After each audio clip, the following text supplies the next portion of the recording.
Hi guys, welcome back to my YouTube channel R U pilot moto vlogs. చాలా రోజుల తర్వాత మళ్ళీ ఒక షార్ట్ అయితే అప్లోడ్ చేస్తున్నాను. ఈరోజు అయితే మనం జమ్మూ నుంచి గండికోటకి అయితే వెళ్తున్నాము. మన గండికోటకి ఎందుకు వెళ్తున్నామంటే మన గండికోట ఆల్రెడీ మీకు చాలాసార్లు వ్లాగ్స్లో చూపించుంటాను, బట్ ఎప్పుడు గండికోటలో అడ్వెంచర్ యాక్టివిటీస్ గురించి చెప్పలేదు. ఈరోజు అయితే మనం గండికోటలో జిప్ లైన్ అయితే ఎక్కబోతున్నాము. నేను ఒక్కనైతే వెళ్ళడం లేదు, ఇదో వీళ్ళిద్దరు కూడా నాతో పాటు వస్తున్నారు. మొత్తం మేము 3 మెంబర్స్కి అయితే గండికోట జిప్ లైన్కి అయితే వెళ్తున్నాము. ఇప్పుడు ఫైనల్గా ఇది zip line area, Gandikota zip line area. ఇది సస్పెన్షన్ బ్రిడ్జ్, ఇదైతే కొంచెం స్ప్రింగ్ యాక్షన్ లాగా ఉంటుంది బ్రిడ్జ్. ఇంకా మా ఫ్రెండ్ రాలేదు ఇక్కడ జిప్ లైన్ పిలుచుకెళ్తాను, మా ఫ్రెండే. వాడి కోసం వెయిట్ చేస్తా సైడ్ అయితే కూర్చోవాలని చెప్పి నీడ కోసం ఎత్తుకుంటున్నాము.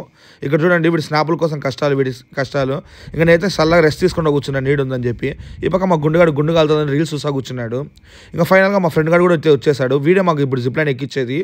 జిప్ లైన్ దాత చెప్పాలంటే, లేదంటే పర్ పర్సన్ 600 రూపీస్ ఛార్జ్ చేస్తారు. వాడు ఉన్నబట్టి మా ముగ్గురికి ఫ్రీ. ఇప్పుడు ఫస్ట్ నా మీద అయితే ప్రయోగం చేస్తున్నారు. ఆల్రెడీ నేను 4-5 టైమ్స్ అయితే వెళ్ళాను జిప్ లైన్.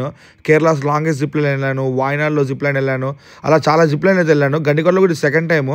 బట్ అన్నిటికంటే నాకు ఈ జిప్ లైన్ అయితే కొంచెం బాగా ఇష్టం ఉంటుంది. ఎందుకంటే హైట్ నుంచి కొండలు వ్యూ యాంగిల్ నుంచి చాలా బాగుంటుంది. ఈ పక్క వ్యూ పాయింట్ ఉంటుంది, ఇంకా చాలా చాలా బాగుంటుంది. మన జిప్ లైన్ నుంచి ఈ పక్క క్రాస్ అయిన తర్వాత ఇప్పుడు చూపిస్తాను చూడండి. ఈ జిప్ లైన్ ఇక్కడ నుంచి కొంచెం ముందర నడుచుకుంటుంది వ్యూ పాయింట్ అయితే ఉందని చెప్పాను కదా, అది ఈ వ్యూ పాయింట్. ఇక్కడ చూడండి, ఇన్స్టాగ్రామ్ కోసం పోజులు అయితే ఇస్తున్నాను, ఫొటోస్ కోసం అయితే, స్టోరీస్ అప్లోడ్ చేసుకోనికి. పోజులు కష్టాలు ఇవన్నీ. ఇంకా కొంచెం ముందర నడుచుకుంటూ వస్తే ఇక్కడ రివర్ పాయింట్ ఉంటుంది. ఇక్కడ సన్ రైజ్ సన్సెట్ మాత్రం నెక్స్ట్ లెవెల్ ఉంటుంది చూస్తే. ముందు ఇక్కడైతే బోటింగ్ అయితే ఉండింది, కింద బోట్ కనపడుతుంది కదా అది. ఇప్పుడు బోట్ లైసెన్స్ క్యాన్సిల్ అయిపోయిందని చెప్పి బోటింగ్ అయితే స్టాప్ చేసేసారు. ప్రజెంట్ బోటింగ్ లేదు. ఇంకా రిటర్న్ కూడా మేము జిప్ లైన్ నుంచి వచ్చేసాము. రిటర్న్ వచ్చేటప్పుడు ఇంకా బాగుంటుంది, హైట్ నుంచి డౌన్ వస్తుంది కాబట్టి ఇంకా స్పీడ్ అయితే వచ్చేస్తాము. ఇక్కడ బ్రేక్ వేసేది కూడా మా ఫ్రెండే. బ్రేక్ వేయడం చాలా కష్టం జిప్ లైన్కి. ఇది ఇంకో యాంగిల్ నుంచి వీడియో తీశాడు మా ఫ్రెండ్, ఇది కూడా అప్లోడ్ చేస్తున్నా.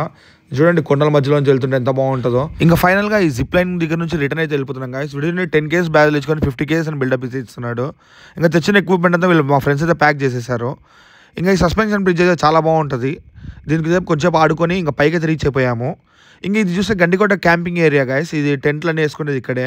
ఇక్కడ నుంచి రైట్ సైడ్ రోడ్ ఉంటుంది కదా, ఈ రోడ్ అమ్మటి వెళ్ళిపోతే అక్కడ కొంచెం ఆఫ్ రోడింగ్ ఉంటుంది. ఆ కొండల మధ్యలో జిప్ లైన్ ఏరియా అయితే ఉంటుంది గైస్. ఇంకంతటితో ఈ వీడియో అయితే ఎంజాయ్ చేస్తున్నాను గైస్. ఇంటికి అయితే వెళ్ళిపోతున్నాము.